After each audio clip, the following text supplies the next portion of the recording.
Pemirsa, tak henti negeri ini disuguhi berbagai kasus yang membelit kepala daerah, mulai dari skandal korupsi hingga jerat narkoba. Pimpinan daerah yang harusnya menjadi teladan namun bertindak mencederai amanat rakyat.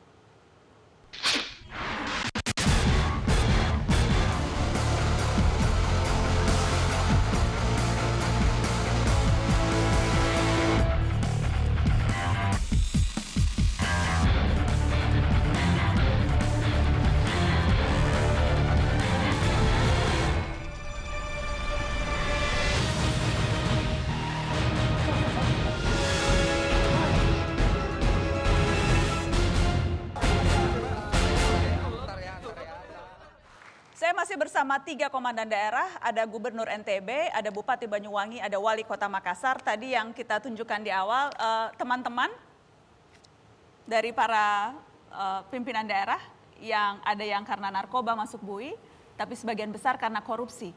Saya ingin tahu, ketika mendengar ada bupati yang ditangkap, ada gubernur yang tertangkap tangan, ada wali kota yang terjerat, apa sih yang biasanya pertama terlintas di benak Pak Gubernur ketika mendengar teman Anda ada yang mendapatkan, wah itu sedang sial, nasib buruk, atau apa yang terlintas? Istighfar, Mbak Najwa. Ya, istighfar dan na'udzubillah min zalik. Berdoa supaya itu tidak menimpa saya dan teman-teman kepala daerah yang lain.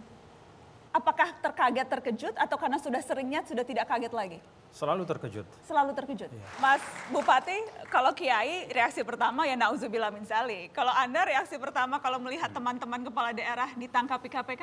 Ya, saya kira sebagai manusia beragama sama. Tetapi ini menjadi pengingat buat kami, buat kita untuk bekerja dengan benar. Karena amanah itu banyak, tanggung jawab banyak, maka kejadian-kejadian ini menjadi pemicu kami untuk bekerja dengan baik. Kira-kira. Pak Wali Kota, seberapa jauh mempengaruhi Anda?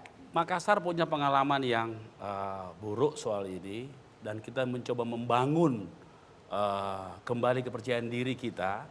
Dan saya kira dengan melihat tayangan yang selalu kita lihat dengan tiba-tiba tentunya memang ada shock di baik ke saya sendiri untuk lebih berhati-hati, tapi saya selalu yakin bahwa solusi dari semua adalah transparansi.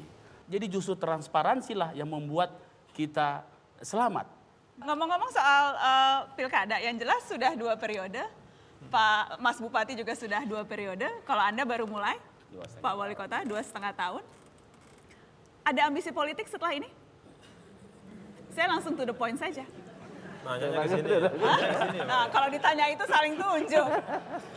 Tidak apa-apa, punya ambisi politik itu sehat dan wajar. Presiden kita sekarang dari wali kota, gubernur, kemudian jadi presiden. Nggak apa-apa kalau ada yang mau jadi presiden di sini? Saya masih fokus di bekerja karena kami baru 6 bulan.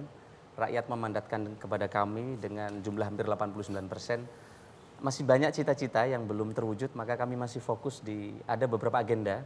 Termasuk target kami, saya pingin, salah satunya saya pingin di Cengkareng itu ada pengumuman sudah waktunya Anda terbang ke Banyuwangi. Ambisi politik belum dijawab. Ambisi politik mengalir saja. Jadi ada. Tentu ada, karena Ada kalau dong orang politisi. politisi tidak mungkin ya. Ambisinya ada, tapi nanti mengalir aja. Jadi Kita Jawa lihat. Timur pilkada mau maju gubernur? Belum terfikir masih. Belum terpikir? Belum terfikir. Nanti saya undang, saya tanya lagi. Ya. Pak Gubernur, sudah 2 periode, setelah jadi gubernur tuh biasanya jadi presiden orang maunya. Berada di amanah gubernur saja, Mbak Najwa, itu tidak pernah terpikir oleh saya. Sehingga saya tidak berani memikir untuk yang lain-lain. Dan memang sampai saat ini, kalau dulu Mbak Najwa itu NTB sering dipelesetkan, ya, bahkan oleh orang NTB sendiri, menjadi nasib tidak baik, nasib tergantung Bali, nanti Tuhan bantu. Jadi saya masih berpikir selama 2 tahun ini agar singkatan itu bisa berubah. Dan Apa yang Anda semua ingin? orang NTB akan memaknakan NTB itu nasib ternyata baik. Nasib ternyata berkah. Nasib ternyata berkah, nasib ternyata baik.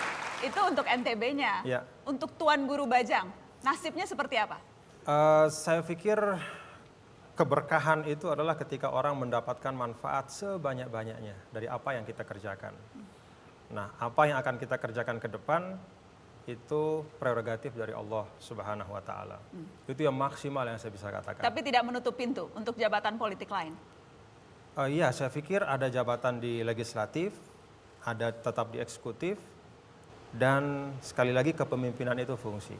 Sehingga posisi-posisi informal pun itu tidak kurang bermanfaat dibanding posisi-posisi yang formal.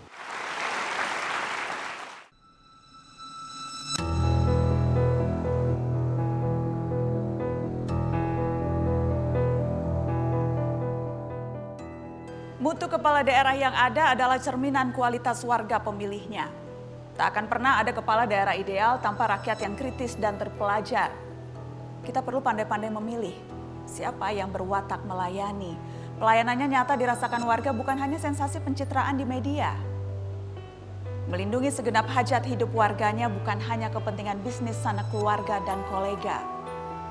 Kepala daerah yang sibuk hanya menjelang pemilu biasanya hanya transaksional untuk merayu.